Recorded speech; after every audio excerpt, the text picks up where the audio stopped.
Iran और Israel के बीच जारी तनाव और युद्ध के माहौल के बीच अमेरिका के राष्ट्रपति डोनाल्ड ट्रंप ने इजरायल के प्रधानमंत्री बेंजामिन नेतन्याहू को लेकर बड़ा बयान दिया है।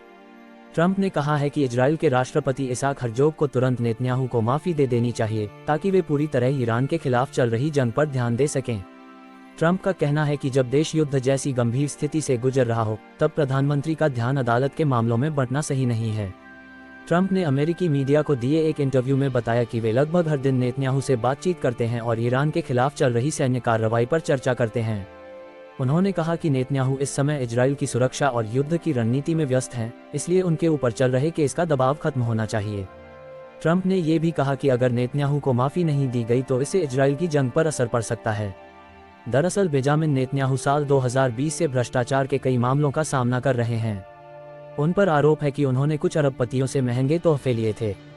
इन तोहफों में महंगे सिगार, शैंपेन, ज्वेलरी और अन्य कीमती चीजें शामिल थीं। आरोप ये भी है कि इन तोहफों के बदले उन्होंने उन लोगों को राजनीतिक और सरकारी फैसलों में फायदा पहुंचाया। हालांकि नेतन्याहू ने इन सभी आरोपों को गलत बताया है और उन्हें राजनीतिक साजिश करार दिया है। ट्रंप ने इन आरोपों को भी खारिज करते हुए कहा कि वाइन और सिगार जैसे मामलों को लेकर किसी प्रधानमंत्री पर मुकदमा चलाना ठीक नहीं है। उनका कहना है कि नेतन्याहू इस समय इजरायल के लिए सबसे महत्वपूर्ण नेता हैं और उन्हें अदालत के मामलों में उलझाने के बजाय युद्ध पर ध्यान देने का मौका मिलना चाहिए। ट्रंप ने ये भी दावा किया कि पिछले एक साल के दौरान राष्ट्रपति इसाक हर्जोग ने उनसे 5 बार कहा था कि वे नेतन्याहू को माफी देने पर विचार करेंगे, लेकिन अब तक ऐसा नहीं हुआ है। ट्रंप के मुताबिक हर्जोग इस मुद्दे का इस्तेमाल नेतन्याहू पर दबाव बनाने के लिए कर रहे हैं। उन्होंने ये भी चेतावनी दी कि अगर जल्द ही माफी नहीं दी गई तो वे इस मुद्दे को सार्वजनिक रूप से उठाते रहेंगे और तब तक हर्जोग से मुलाकात भी नहीं करेंगे। हालांकि इजरायल के एक वरिष्ठ अधिकारी ने ट्रंप के इस दावे को पूरी तरह गलत बताया है।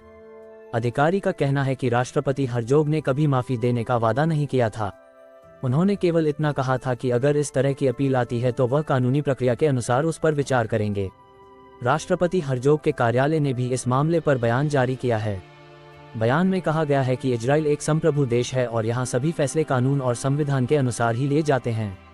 किसी भी व्यक्ति को माफी देने का फैसला भी पूरी कानूनी प्रक्रिया के बाद ही लिया जाता है।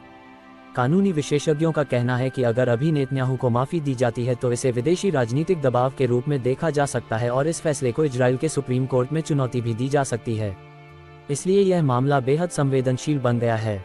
फिलहाल ईरान के साथ चल रहे युद्ध की वजह से इजरायल की अदालतों का काम भी सीमित कर दिया गया है और नेतन्याहू के खिलाफ चल रहा ट्रायल अस्थायी रूप से रोक दिया गया है। इजरायली कानून के मुताबिक किसी भी आरोपी को माफी तभी मिल सकती है जब वह अपनी गलती स्वीकार करे और पछतावा जाहिर करे, लेकिन नेतन्याहू अब तक किसी भी आरोप को मानने से इनकार करते रहे हैं।